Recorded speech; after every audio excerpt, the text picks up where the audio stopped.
Hello, I'd just like to take this opportunity to welcome you to the low carb, good fat community. Congratulations on taking your first step. So, I'd like to begin by introducing myself, Daniel Vincent.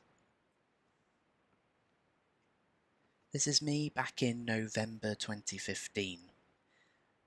Eating a typical Western diet, start the morning with cereals and milk. By about 10:30, 11 o'clock, I'd start feeling hungry, so I perhaps have a biscuit with my morning coffee. And then, a couple of hours later, maybe 12, 12:30, I'd stop for my sandwiches, packet of crisps, and perhaps a drink. And then perhaps a couple of hours later, 3 o'clock in the afternoon, I'd start to feel a bit peckish again, so I might have a chocolate bar with my afternoon coffee. Then around about 5, 5:30, feel a little bit hungry, so I have my evening meal, typically some meat with good serving of potato, pasta or rice. And then, just for good measure, I would have an evening snack, perhaps some chocolate before bed with another cup of coffee. So, I was eating about 6 meals a day, and you just start to wonder, when did it become normal to eat 6 meals a day? Every 6 months or so, I'd have a bit of a health kick. I'd start counting calories, or perhaps I'd adopt a high carb, low fat diet, and I'd lose a good couple of kilos, but I'd feel hungry all the time. Then in September 2016, I found out about low carb, good fat. Now, it took me about a month of reading, research to decide this was the right thing for me. So in October 2016, I decided to make the change to this way of eating. Now, this is the result. So now I've lost 20 kilograms. I've lost 8 inches on my waist. I was diagnosed with fatty liver disease about 10 years ago. Within a year, that was completely reversed. All of my blood markers were in the normal range, and my cholesterol had reduced by 1 point. I have to say, it did take me a year before I was brave enough to do my bloods. It was the thing that I was really worried about, eating fat, whether this would adversely affect my cholesterol. But we'll have a discussion later on in the course about why that actually doesn't happen. But the biggest difference for me was that I wasn't hungry. So after the first 2 weeks, I got past that period where you can have a few side effects, muscle cramps, feeling a little bit tired, lethargic. After those first 2 weeks, I wasn't hungry at all, and I haven't been hungry since. And that really is the difference with this way of eating. It's why I think I will be able to eat this way forever, and I won't go back to how I was before. So during this video, I'm going to ask you to pause the video and have a think about a particular topic. Now, there really is great value in pausing and doing the exercise, writing your answers down. So press pause now, grab a pen and paper, and then press play when you're ready to start again. Thank you very much for grabbing a pen and paper. So I'd like you to think about and write down your answers to the following questions. What have you tried before? What went well and not so well? Is there anything that will really motivate you right now? Spend as long as you need, press pause right now, and then press play again when you're ready to restart. Having worked with a number of people in the same position as you, I'm really confident that your story isn't much different to mine. We've all been there, tried pretty much everything we can think of, and after a couple of months, gone back to the way we were before. I'm also confident that if you give this way of eating a really good try, you will find after those first couple of weeks a way of eating that you can eat the rest of your life. So I'd like to start for us to think about, what is sugar? So have a think about sugar. Write your answers down again, And have a think about which foods contain sugar. How does that sugar get into our food? And are there any good and bad sugars? It can help to start by looking at one meal at a time, perhaps breakfast, then lunch, then dinner, and then perhaps looking at some snacks. Press pause and then press play again when you're ready to start.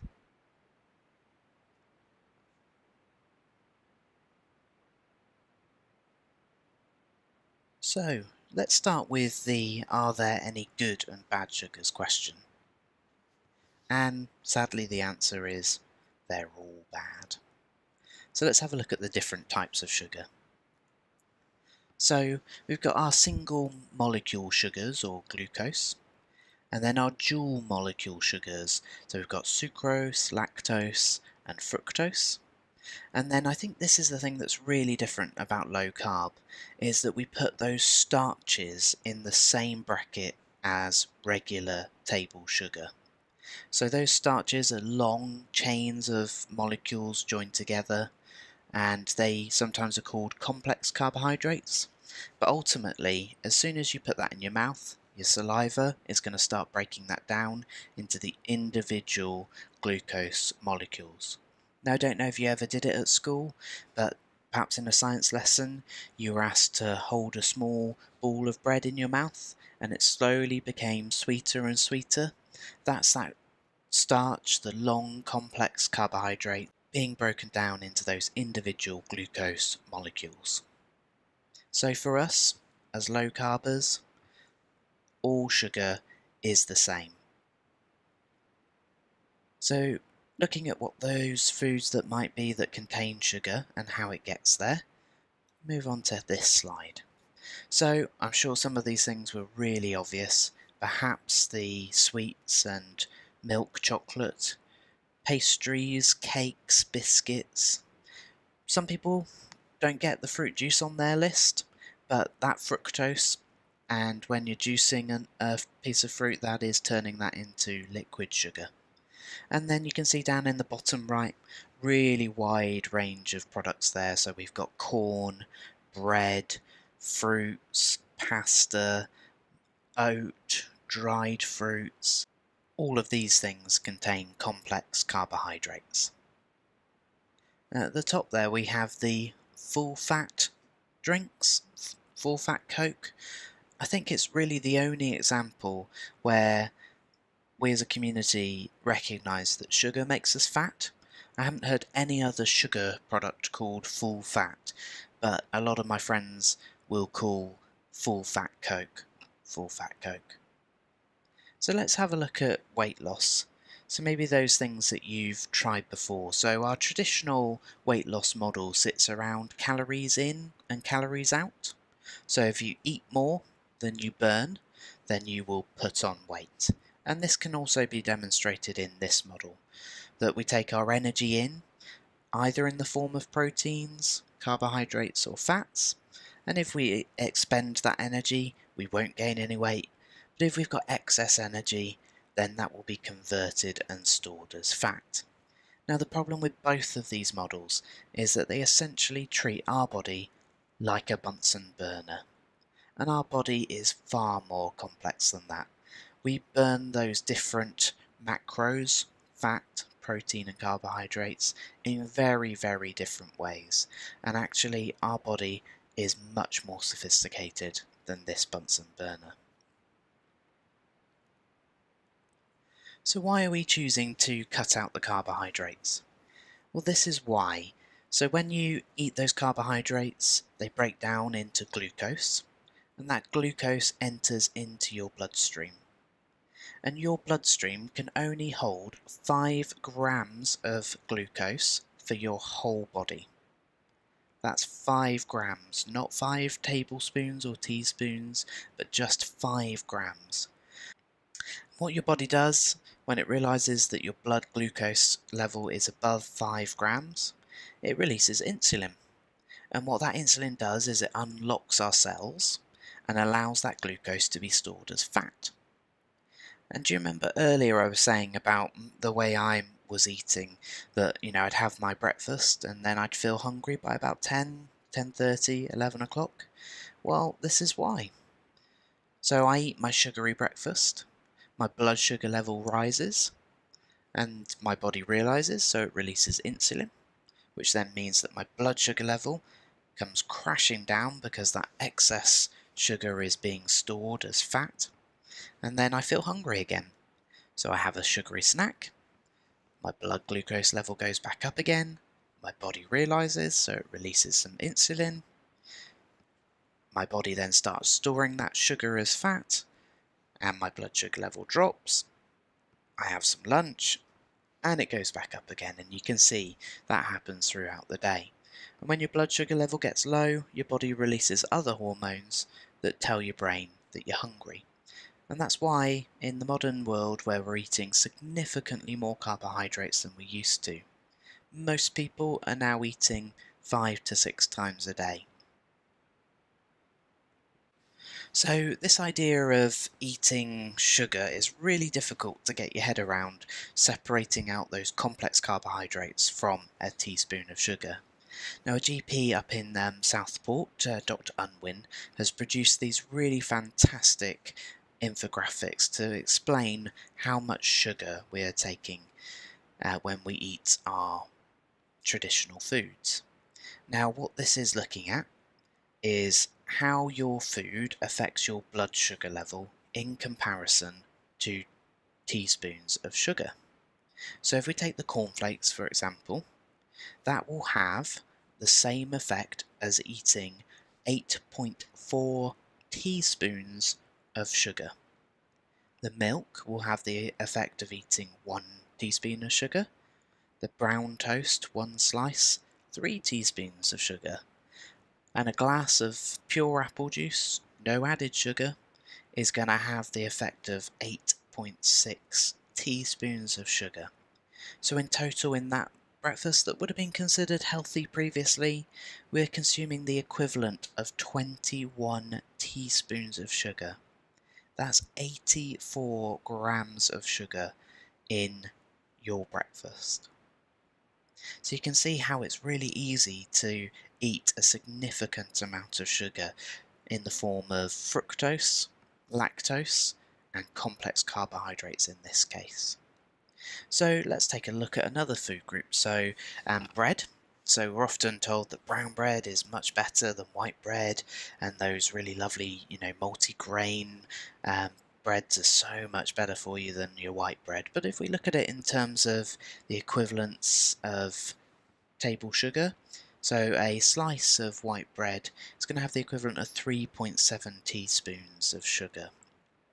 Your brown bread, 3.3, so really not much better. And let's have a look at that whole grain barley. 5.5 teaspoons of sugar in each slice. So we move on to fruit. So surely fruit is good for me. I'm told to eat 5 or perhaps even 7 fruits and vegetables a day. But when it comes to the sugar, the fructose in those fruits is significant. So let's have a look at our banana.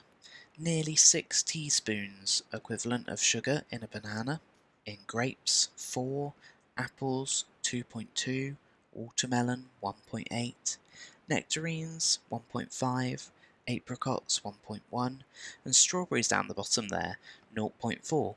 So the good news is, even when we're trying to reduce our carbohydrate levels, there are still fruits that we can eat. Strawberries and any berries being a really great example. So what I've done there is I've pretty much trashed most people's breakfast. So what could you eat for breakfast? So in this example, we've got bran flakes, milk, brown toast and apple juice, and that would be 16.3 teaspoons of sugar. So what we can do is we can switch that up for some eggs, mushroom, cheese, tomato and coffee with milk, and that's less than 1 teaspoon of sugar.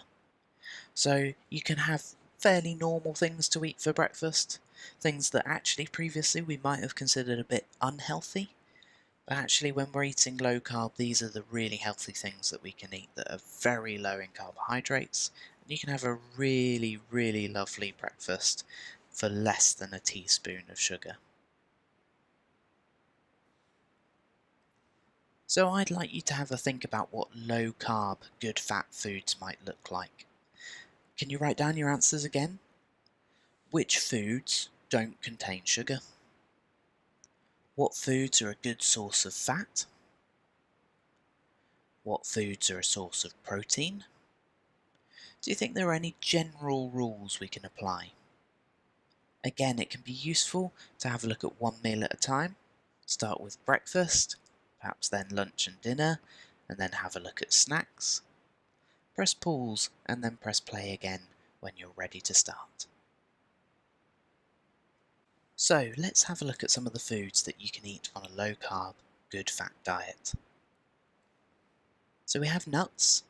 They're a good snacking food. Have to be a little bit careful because they do have some carbohydrates in, and certain nuts have more than others, so have a look at the carbohydrate guides contained within the members area. Cheese, proteins, so chicken, beef, pork, lamb, all good, and the great news is we can eat chicken with the skin on, we can eat the fatty parts of those meats, we can have bacon. Again, we're looking for a fatty bacon, and sausages even.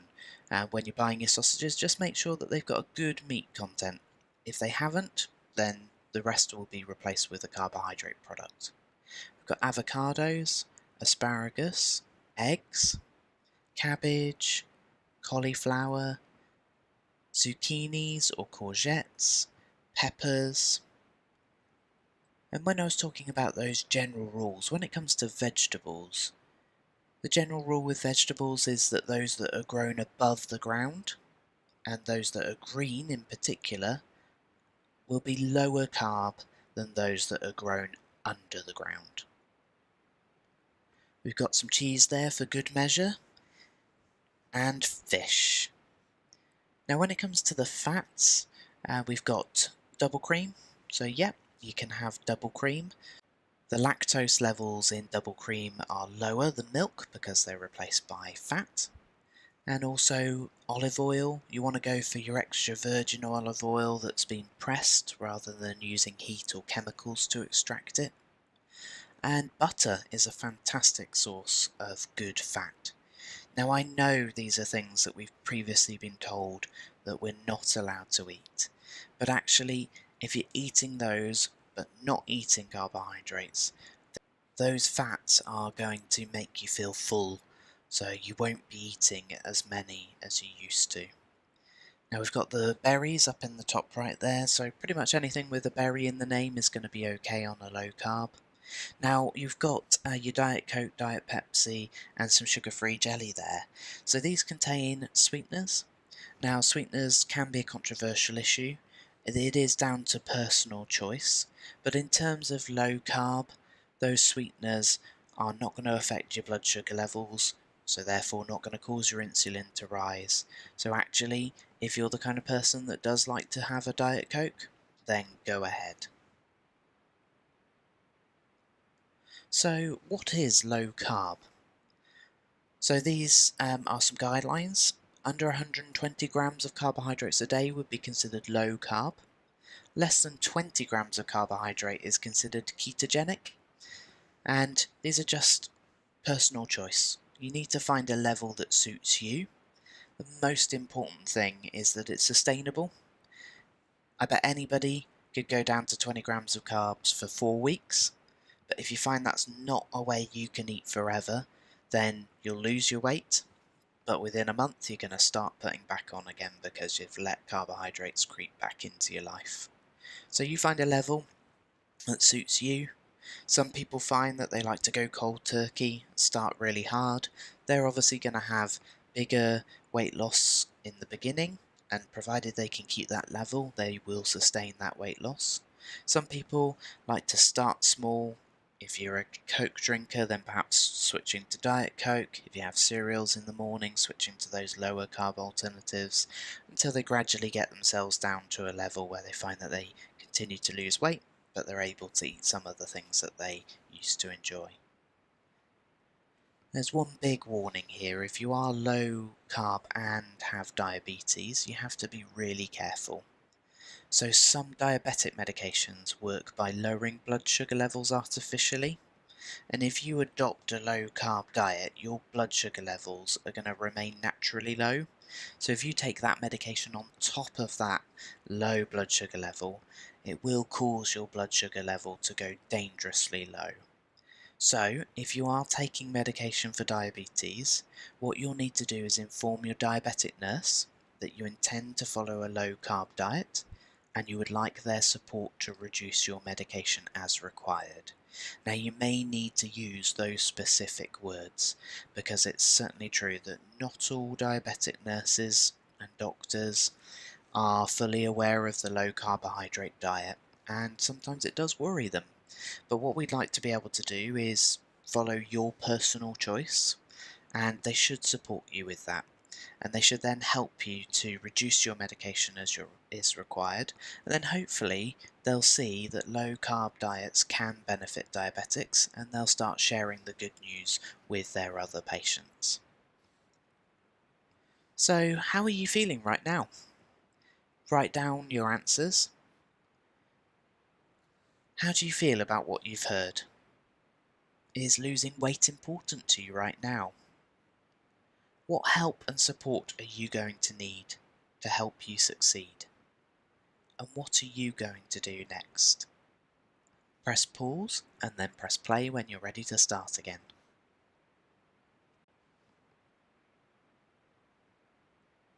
So a lot of people are actually quite worried about what they've heard, and they're really scared about eating fat, and I just wanted to reassure you that that's perfectly normal to feel that way.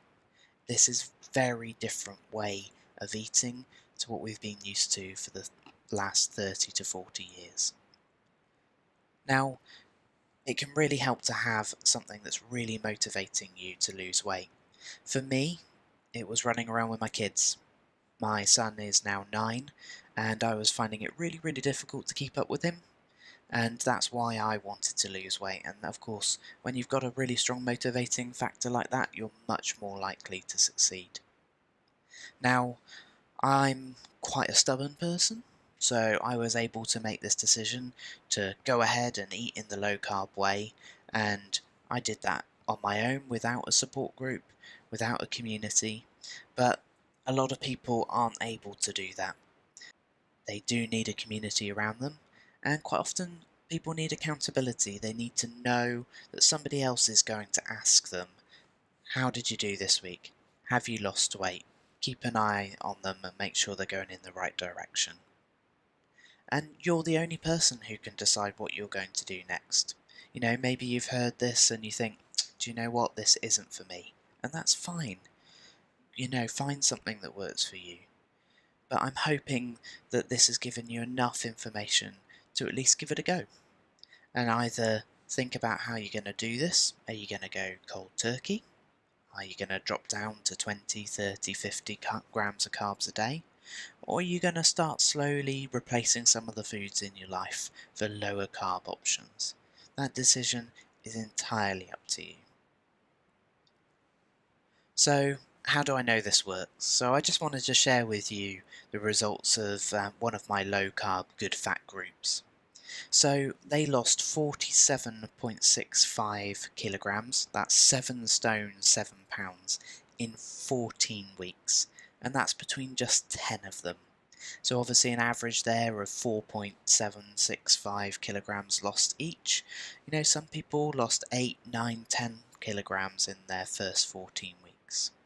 2 of the group members had just been diagnosed as pre-diabetics, and that was reversed within those first 14 weeks. Now the group lost 26 inches from their waist in total.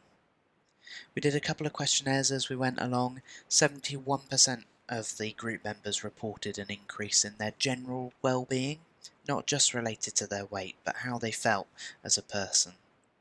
And 67% report an increase in their patient activation measure, which tells us how in control they feel of their own health conditions and the decisions they are making.